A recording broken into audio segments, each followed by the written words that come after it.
Before I begin this morning, I'd like to gratefully acknowledge that some of the images I've used in my meditation are inspired by the guest speakers over the past few weeks and the wisdom that they've illuminated in my mind and heart as I prepared to share this morning with you.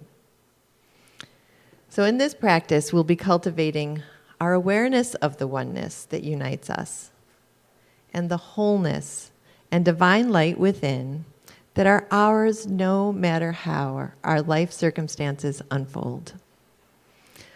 Like in a loving kindness meditation, we begin with noticing that light in ourselves, allowing our hearts to open with tenderness and self-compassion, and then recognizing that light in others and in all of creation.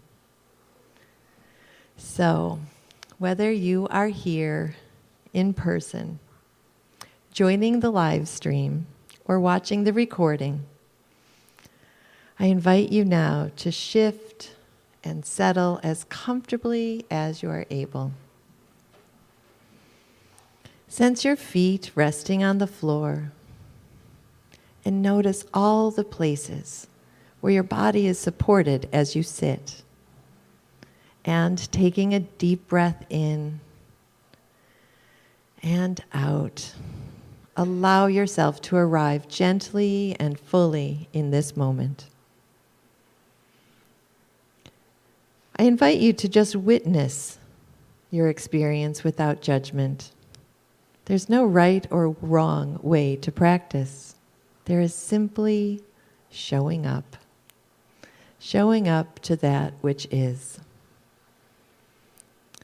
Allow your hands to rest comfortably in your lap. Gently close your eyes, or simply let your gaze softly settle in front of you. Start to notice with awareness your body and your breath. Try to remain open to whatever is to be experienced in the body, in the mind, in the imagination, in the heart, in this moment, just as it is. Connecting to the breath. Notice the wave-like movements of the breath in the belly and chest. And bring your gentle attention to your heart center. Can you imagine this physical space alive with love and light? The cells of your body thrumming with the presence of God within. Can you allow yourself to remember and open up to the truth of your own inherent goodness, to the divine spark that you are? Remember times you've lived this truth by being kind or generous or compassionate. Can you let go of thoughts of times your thinking was upside down? Let go of times when you believed in the illusion of separateness. Breathe into your heart's warm light and rest with this feeling of open, unconditional love for a few moments. Breathing in feelings of peace and acceptance, and breathing out feelings of peace and acceptance.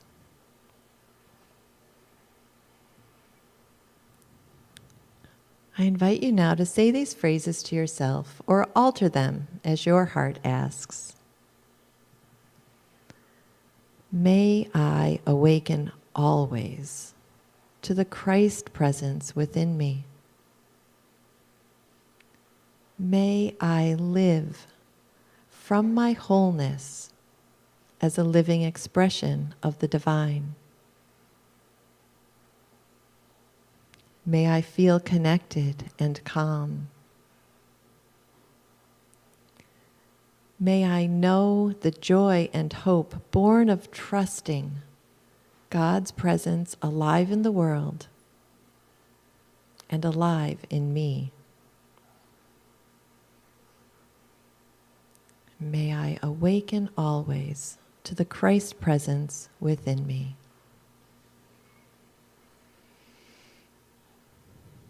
Now I invite you to open the circle of awareness by bringing to mind someone you love, a person, or even a beloved pet who is dear to you. Reflect on what it is that you love about them, and feel the light in your heart warming and glowing and expanding as you feel your connection, growing as you sit with appreciation for this dear one, and begin your simple offering. May you awaken always to the Christ presence within you.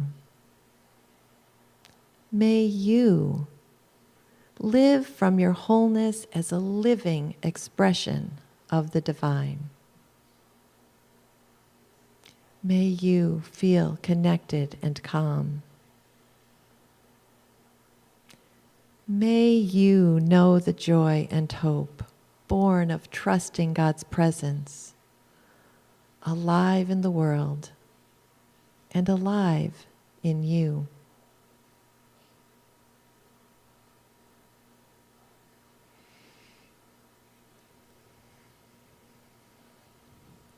And now I invite you to bring to mind a person or a situation for whom it's hard to feel connection, sympathy, or compassion.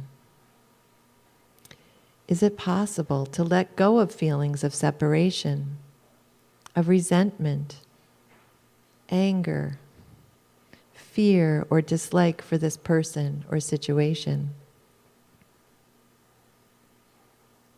Is it possible to see this person as a whole being, an expression of the divine who has simply forgotten who they really are?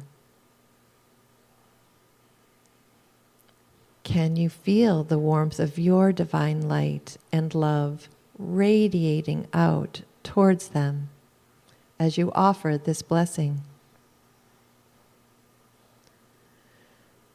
May you awaken always to the Christ presence within you. May you live from your wholeness as a living expression of the divine. May you feel connected and calm. May you know the joy and hope born of trusting God's presence, alive in the world and alive in you.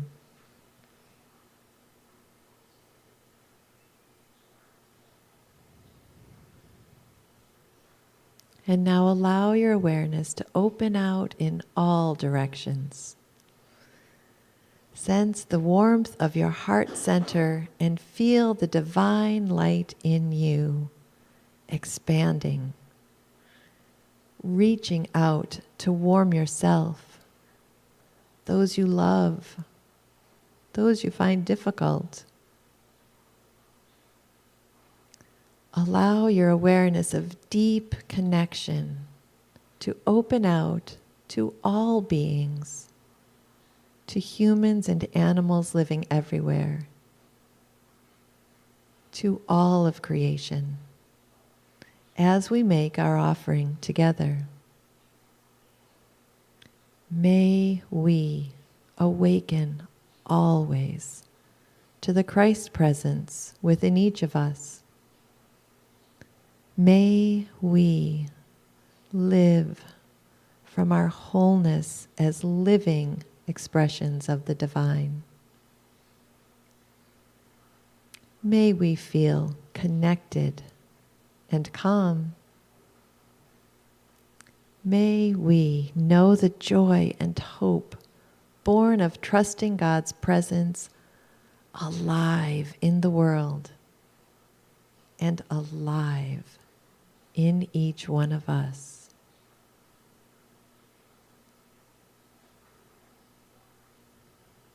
I bow to the divine light in you. Namaste.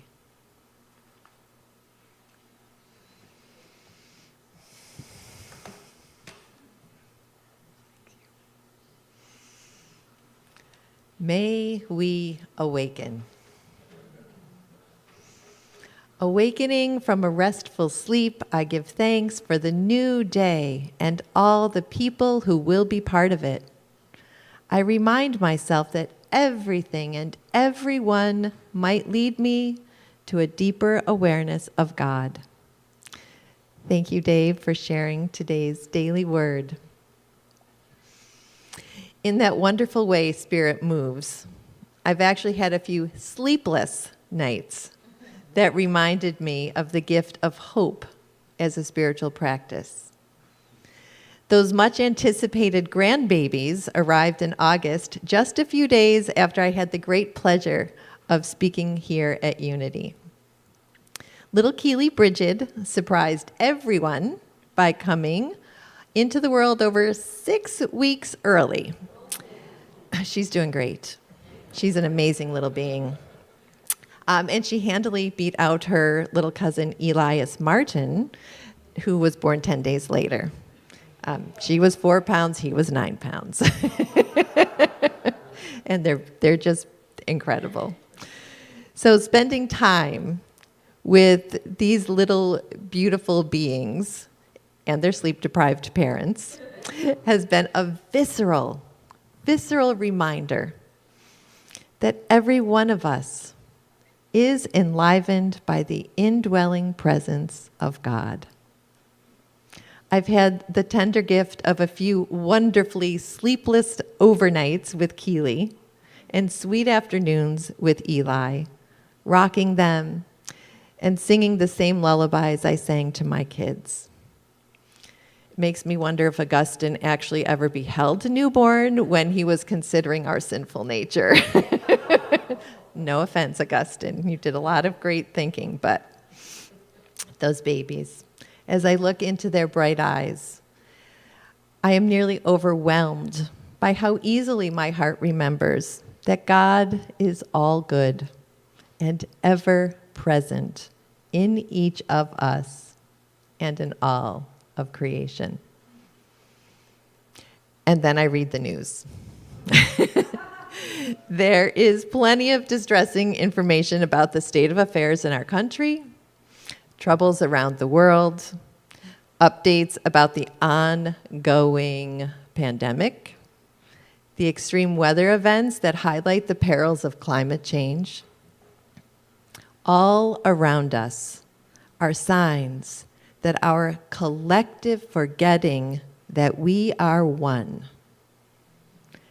our collective forgetting that we are one, has wrought pain, division, terror, heartache, and I feel how easily I can tip into despair and fear about what kind of world will these beloved grandbabies inherit. The other harder to hold sleepless night reminder happened a couple of weeks ago when I received a 12:30 a.m. phone call about a beautiful young adult in my life. This young person had made a courageous call to campus security to do a health and safety check on a friend who was contemplating suicide. His actions likely saved his friend, but he was left distraught, anxious, and in need of a soft place to land. Coming from 4 years of ministering and teaching at a high school, I know these two young adults are sadly far from uncommon in their sense of hopelessness as they look around them at the world. We all face times of great challenge, individually as families, as larger communities. And certainly, these are challenging times on so many levels of our shared experience. I can sometimes tip into despair, even with years of perspective from navigating the ups and downs of life, and with a deep awareness of the hand of God at work in me and around me and with me. How then am I called to practice hope in a way that offers an anchor to my own heart and to those hearts I encounter daily? I'd like to share 2 passages about hope that I think are in conversation with each other, and then share my conversation with the wisdom I find in them. In Here and Now, Living in the Spirit, Henry Nouwen gives us insight into what we gain when we build our spiritual muscle of hope. While optimism makes us live as if someday soon things will go better for us, hope frees us from the need to predict the future and allows us to live in the present with the deep trust that God will never leave us alone, but will fulfill the deepest desires of our heart. And in Becoming Wise, an inquiry into the mystery and art of living, Krista Tippett, one of my favorite authors and speakers and podcasters on wisdom, Krista writes in the chapter titled Hope Reimagined. Hope is distinct, in my mind, from optimism or idealism. It has nothing to do with wishing. It references reality at every turn and reveres truth. It lives open-eyed and wholehearted with the darkness that is woven inescapably into the light of life, and sometimes seems to overcome it. Hope, like every virtue, is a choice that becomes a practice, that becomes spiritual muscle memory. It's a renewable resource for moving through life as it is, not as we wish it to be. Hope frees us from the need to predict the future. There is room in us for the glass half full feeling of optimism. As the Jets fans in my life illustrate year after year after year after year, optimism is not unrelated to hope, but hope not only allows us to live in the present, hope pulls us into the present.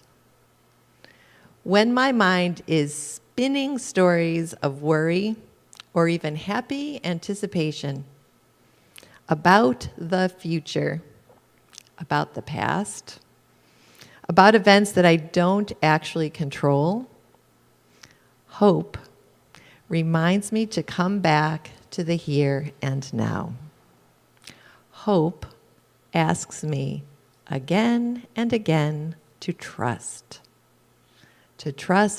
the unfolding, to trust the absolute, ever-present goodness of God alive in every moment.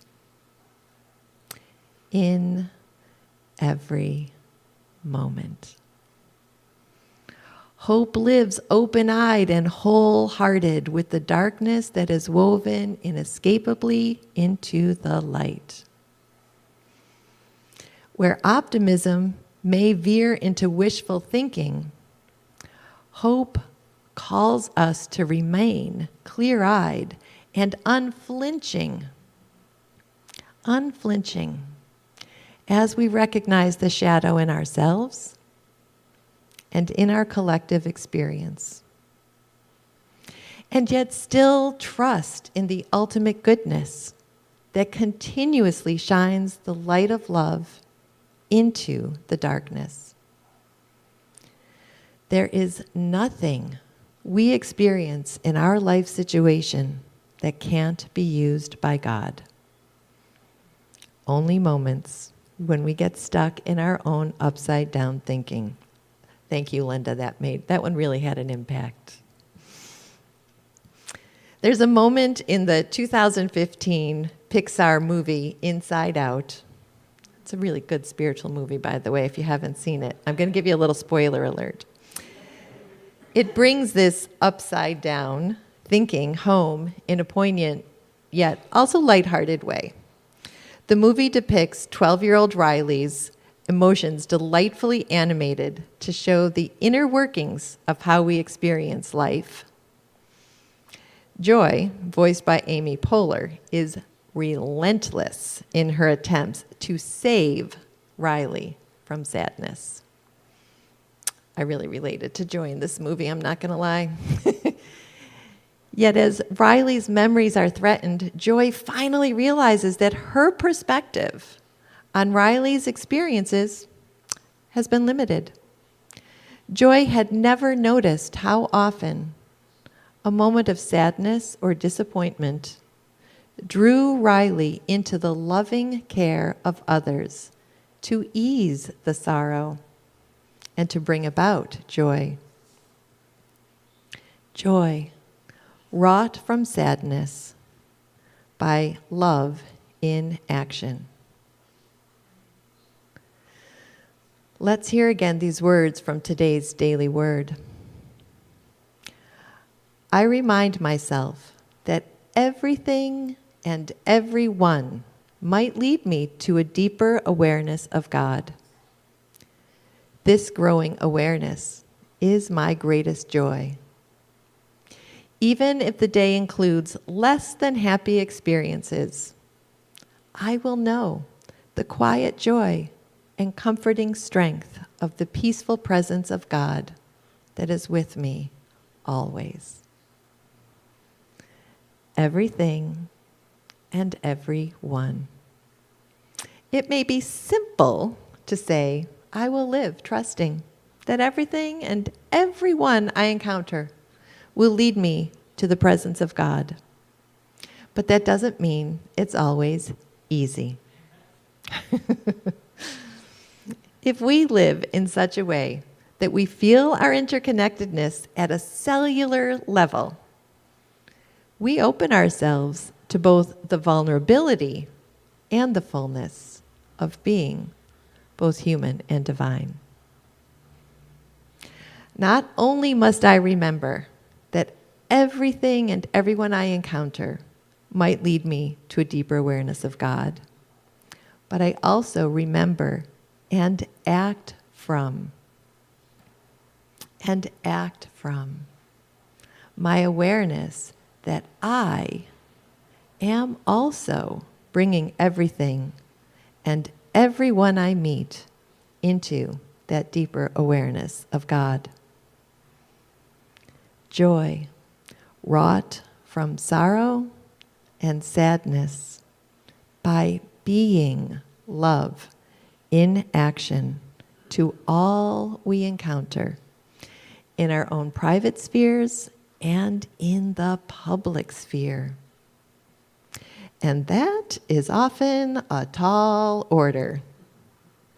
It's far easier for me to be love to someone who is 7 weeks old or 8 weeks old, those sweet babies, or to the brave young people in my life, than it is to be love to someone who has gotten under my skin by putting the toilet paper roll on the wrong way, or has cut me off in traffic, or whose politics or way of living is contrary to mine. Faith, hope, and love. With due respect to Roger's great image of faith, hope, and love being the bronze, silver, and gold medals of virtues, and to St. Paul himself and the often quoted scripture, the greatest of these is love. I found myself thinking not of a hierarchy of virtues, but rather the image of a Celtic knot with interlocking triangles. If hope is a choice that becomes a practice, that becomes spiritual muscle memory, a renewable resource for living, then knotted up in hope is faith. Faith in each other, faith in our oneness, faith in the ever-present goodness of God, faith in the power of prayer to direct our hearts to peace and presence. And knotted up in all of that is love. Love as compassion. Love as forgiveness. Love as a muscular force for shining light and healing. A muscular force for shining light and healing into the darkness. And this is why we need each other. I can and must pay attention to my inner spirit's hunger for quiet, for time in nature, for time spent reading and studying and growing. I can be mindful and full of gratitude for my abundant blessings and appreciate the solitude that invites me to listen deeply to God within. I can turn the solitary rituals of making my morning coffee or a pot of soup or folding laundry into moments of prayerful presence. But if I am to remain a healthy cell in the body of the world, I need to encounter you and the God within you. In a few minutes, we'll hear again from our wonderful music ministers as they share the song, Hope for One and All. There's hope for you and me, my friend, with our backs against the wall. If there's one good spark in the falling dark, there's hope for one and all. We practice our spiritual muscles individually so we can be that one good spark in the falling dark. But when we join our divine sparks in beloved community, we light the way for each other and for all we encounter. The message of hope, faith, and love connects and enlivens us. And in that beautiful knot, we are anchored to our trust in God at work in us and through us. May we awaken always to the Christ presence within each of us. May we live from our wholeness as living, loving expressions of the divine. May we feel connected and calm. May we know the joy and hope born of trusting in God's presence, alive in the world, and alive in each one of us. May it be so, and so it is. Amen.